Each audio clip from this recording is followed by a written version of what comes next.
Today is a primary day for 7 states, including California, where San Francisco, we're looking at the impact of crime there and obviously weighing on voters' minds. Brutal attacks, blatant shoplifting, and countless smash and grab robberies have residents there fearing for their safety. And now George Soros, he's getting involved there. He's backing District Attorney Chesa Boudin.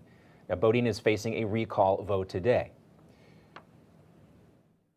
Let's welcome in now reporter Christina Thompson, who joins us for more on the recall effort as voters try to figure out how they can return San Francisco to a place where people actually want to live. Christina.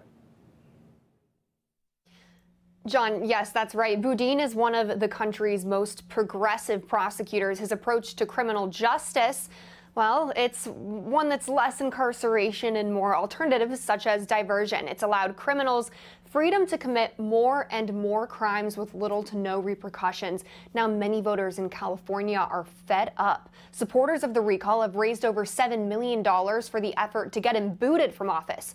The people behind this recall attempt, it's both Democrats and Republicans splitting the Democratic Party over views on criminal justice.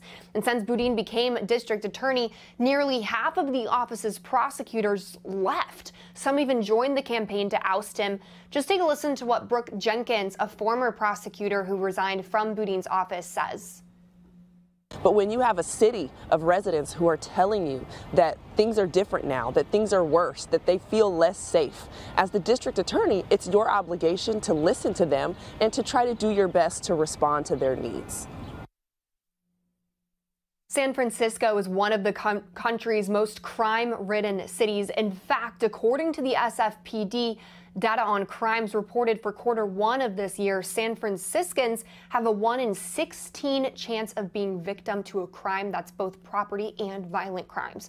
According to a Stanford University study, it's more dangerous than 98% of other U.S. cities right now. Still, New York Magazine blames all of this on Republicans, even though they haven't held office in SF since the 60s, citing wealthy Republican donors as the reason behind Boudin's recall. Also happening today, and another huge election we're tracking in California, the Los Angeles mayoral primary. We're keeping our eyes on progressive Karen Bass and then former Republican and billionaire businessman Rick Caruso. Bass has advocated more community-based crime prevention programs, while Caruso has promised to post an additional 1,500 law enforcement officers on the street and require people to move from homeless encampments to shelter beds. John? Christina, thanks so much. We'll talk to you soon. All right, it is no surprise that liberal mega donor George Soros is funding millions of dollars to super PACs across the country. His socialist ideologies, his agenda are a driving force behind what is destroying America today. The dark web of nonprofit groups, Soros backs some of the most progressive district attorneys in the country. Most of them are in Democratic-ruled cities where crime continues to surge. And someone who's been covering this very closely is Cheryl Chumley from the Washington Times. She's the online opinion editor there. Cheryl, great to see you. Hi, John. Thank you so much for having me. And I know, you talk about a lot of this in your book, Lockdown, the socialist plan to take away your freedom. We see how some of these policies have hurt other places as well. But let's specifically focus in on George Soros. And you're writing that his super PAC is primed to buy the 2022 primaries and the midterms, really. Talk to us about your article and how this is matching up with voter sentiment, because it doesn't seem like voters in places like San Francisco or Los Angeles are really happy with these prosecutors and these easy-on-crime policies they follow. Well, OpenSecrets.org, which does an excellent job of tracking money in politics, just reported that George Soros has donated $126 million of the $155 million that have gone into liberal super PACs for this cycle, this most recent cycle.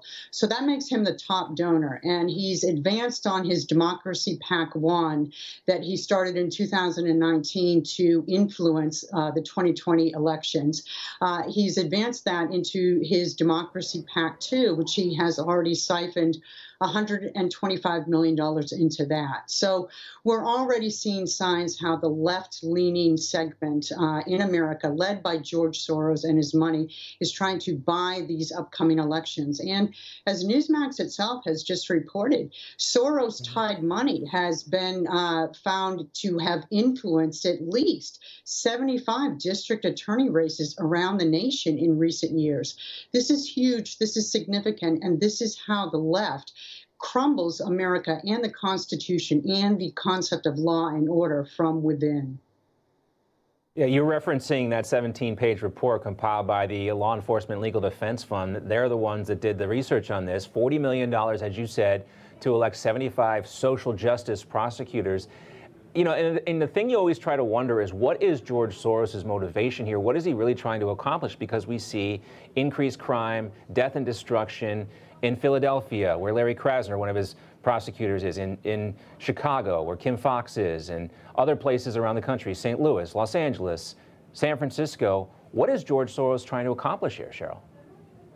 Well, he's trying to accomplish what Barack Obama said he wanted to accomplish years ago, which is a complete shift in the foundations of American society. Look, in America, we have a concept that justice is blind. It certainly doesn't play out that way through the system in 100% of the time, but it's the ideal. It's what we go for. And when you have people like George Soros, who tries to meddle in the justice system and pretend as if there are different laws in America for blacks versus Hispanics versus whites and so forth, that creates a chaos in the system. Americans lose trust in it, and the judicial system crumbles from within. So his ultimate end game is to basically advance his far-left vision of globalism, which includes justice systems that are divided by race, divided by all these different segments, instead of having blind justice as we do in America. And it seems like you have to, according to his plan, destroy the whole thing before you can build whatever it is they're trying to accomplish.